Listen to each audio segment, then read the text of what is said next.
Many accidents happen when pedestrians are distracted and try and cross the street. Looking both ways to make sure the coast is clear is a good start.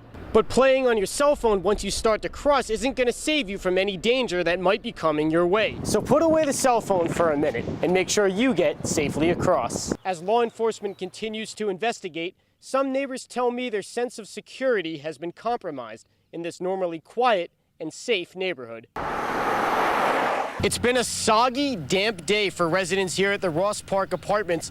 For the second time in a year, the basement units flooded, causing all kinds of problems for those who live here. Many bands record their performances and upload them to the web, meaning you can watch from the comfort of your own home, even if you can't make it out to the show. Well, Angie, witnesses who were at the scene today described everything that happened as something they'd expect to see out of a Hollywood movie. Although the suspect had told police through his communication with them throughout the day that he would surrender, but clearly that was not the end result, and now at the end of the day, 2 lives are lost. Pool managers must test those levels at least once a day, so I conducted the same test with water samples from each of the 6 city pools. The test is done by dunking these strips into the water and matching the result to a color-coded chart. Then I compared that to an even more accurate test, the same one used by the pools. But when city pool managers found out about my test, they locked the gates. So I did the test discreetly and jumped into each of the pools myself. This right here tonight will save someone else's life. Neighbors and relatives were devastated to hear Joan Watson's body was found lying in her apartment, naked and mutilated. She's a good person, and this should have happened to nobody. Should have never happened. It's just a sad thing. After 4 weeks of searching, Elena's family wants everyone to keep the missing baby on their mind. Today, Elena's grandfather, Terry Steinford Sr., announced what the family is doing now to help bring Elena home. I'm sitting here on Boss, who's been used as one of the therapy horses here at Vale Meadows, and all of the donations that they've been collecting are going to go towards the therapy program. They only scored 9 points between the two of them in the first half, but in the second, that's when it became more of a ground and pound type game, and both teams exchanged touchdowns back and forth until Northwood finally ran away with the lead, and they really just never looked back. And I caught up with their head coach after the game, and here's what he had to say about his team's performance. 2-0 minutes, conscious and responsive, aye, aye. Rescue crews also use this piece of equipment here, which is called an ice awl. It has a metal tip that you can dig into the ice in case you fall in so you can pull yourself out. And here at Bebop Records, customers have a unique interactive experience where they can search through over 15,000 records that the store has. For parents, that means if your child wants to participate in extracurricular activities, you're going to have to pay, whether that's basketball or football or track, or performing on stage in drama club. Around 2 a.m., witnesses say a fight broke out in the parking lot outside. As people were filing out of the bar, someone opened fire into the crowd. It's a long way to the top if you want to rock and roll, so they say. Or if you're in a band, or maybe a mobile disc jockey, you know that promoting yourself is key, but the road to success can be expensive. Thankfully, the internet has become an indispensable tool that local musicians are using to get themselves noticed. I caught up with some of these artists, and they told me the keys to navigating the online music scene. Search crews have also spread out across the banks of the Maumee River, looking for clues that they hope will lead them to baby Elena.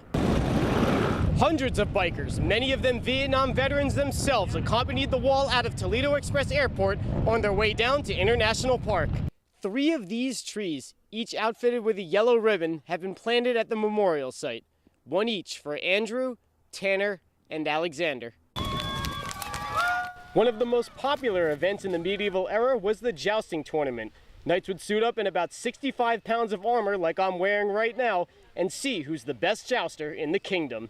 Toledo police received a frantic 911 call around 11:30 this morning from 20-year-old Caitlin Gerber of Toledo, who reported she was being chased in her car by ex-boyfriend Joshua Purse. Shortly after that, she reported being shot at, and as that was happening, we also had gotten other 911 calls from citizens saying that a male was shooting at a female in the car. Gerber veered her Chrysler Sebring off of Byrne Road over a curb and into a parking lot at the Southland Shopping Center, where she was shot and killed.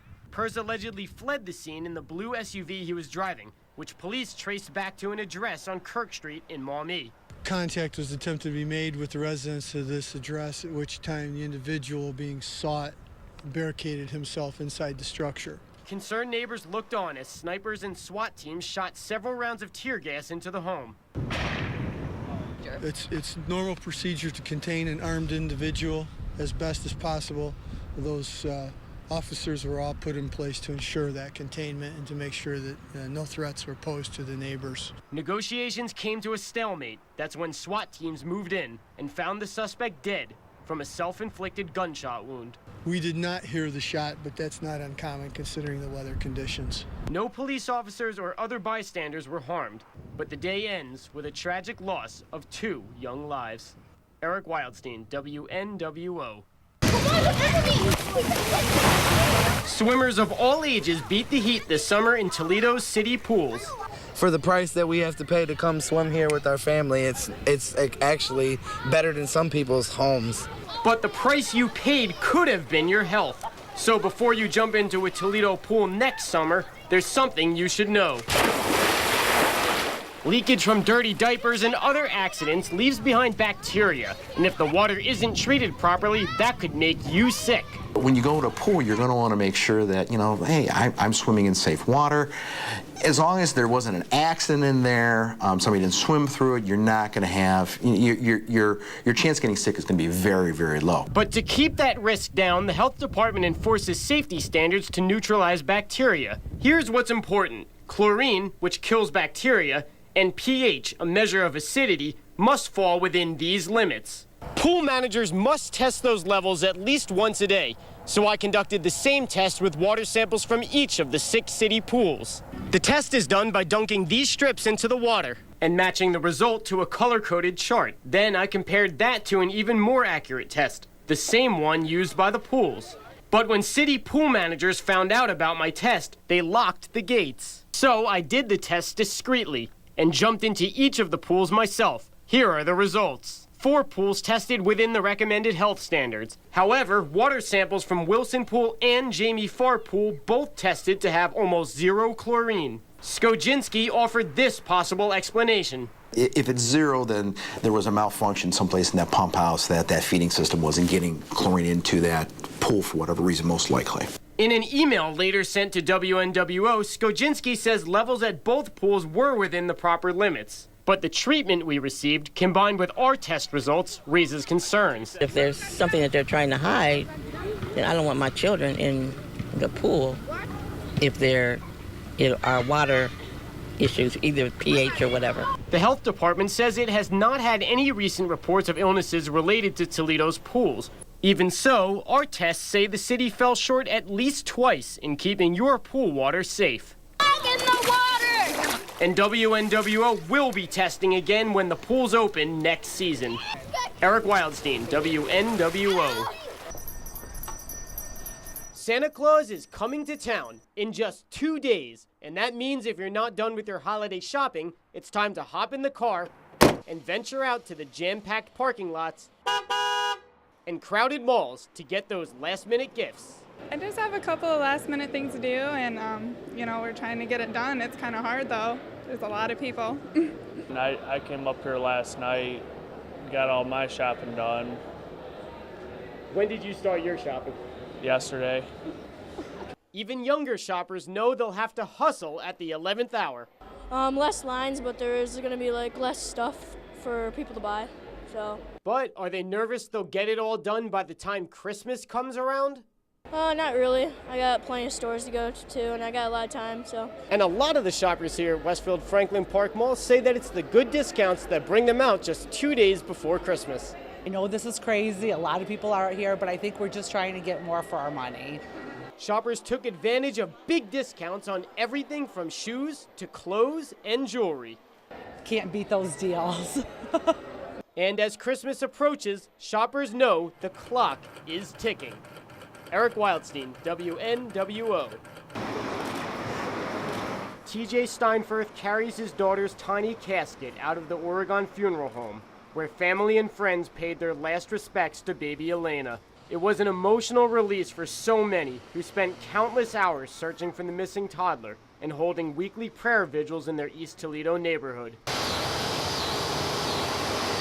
A procession of nearly 100 escorted Elena's body to the cemetery, still echoing the rally cry heard so often the past few months. Justice for Elena!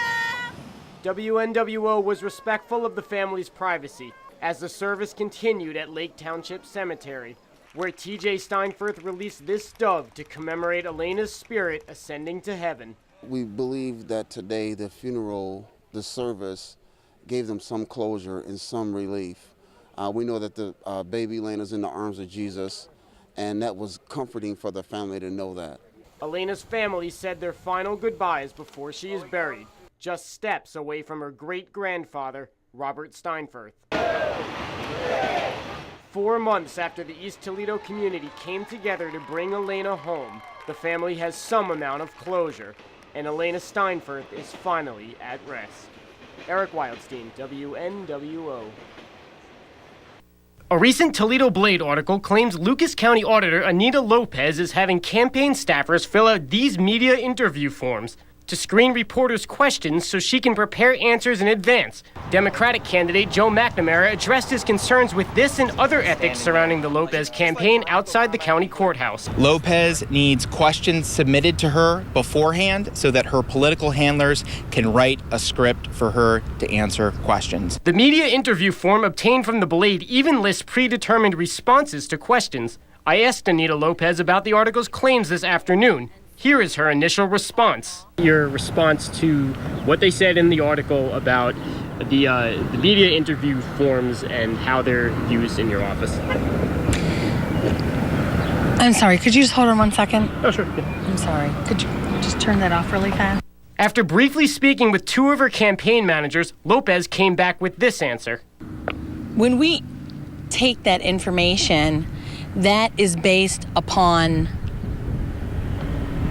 making sure we provide accurate and transparent information to the public. McNamara doesn't agree. McNamara also accused Anita Lopez of using taxpayer dollars by using staffers out of the auditor's office to run her campaign. Lopez has been using the auditor's office to run her campaign for mayor. And we've seen lots of examples of that. That is a problem. Toledo deserves better. Lopez says McNamara's accusations are just a desperate attempt to revive what she repeatedly called a failing campaign. As you see, there's no script in front of me. And again, this is truly a ploy by the McNamara's campaign to distract citizens from the real issues. McNamara says these ethical accusations are reasons why Lopez has declined to debate. Lopez says she's waiting for all the candidates to be involved. Eric Wildstein, WNWO. 4 more years! 4 more years! The Fremont crowd was fired up and ready to go today at Terra Community College to hear from Vice President Joe Biden.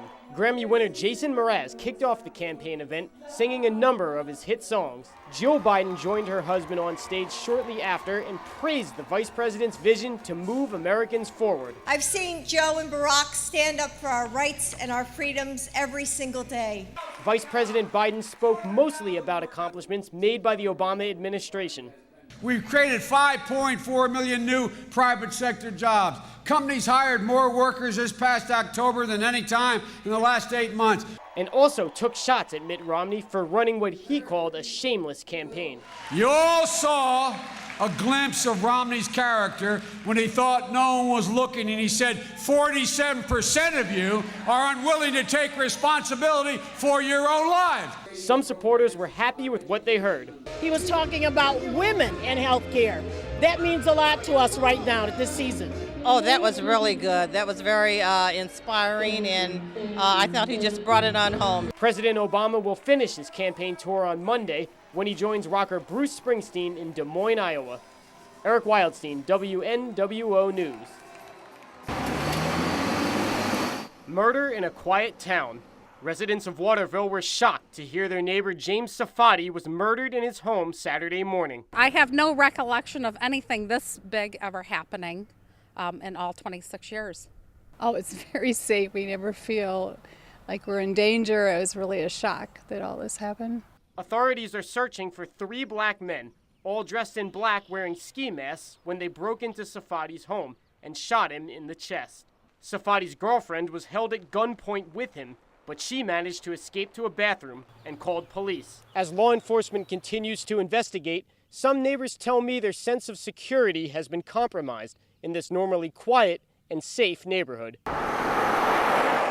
Well, like I turned my lights on outside last night. I made sure all the doors were locked and things like that that normally I'm not really worried about. It still is a little frightening to think people were here, capable of murdering someone. Not too far from me, so. Some neighbors take comfort believing this was not a random burglary. It was a home invasion. He said 90% of the time it's related to drugs, so I'm suspecting that could have been something like that. Again, if I thought it was a random act, just they chose that house, I'd be a little more worried, but I feel we're pretty protected. Waterville Police says it will continue patrolling neighborhoods as normal while the investigation continues. An autopsy on James Safadi's body is scheduled for Monday. Eric Wildstein, WNWO.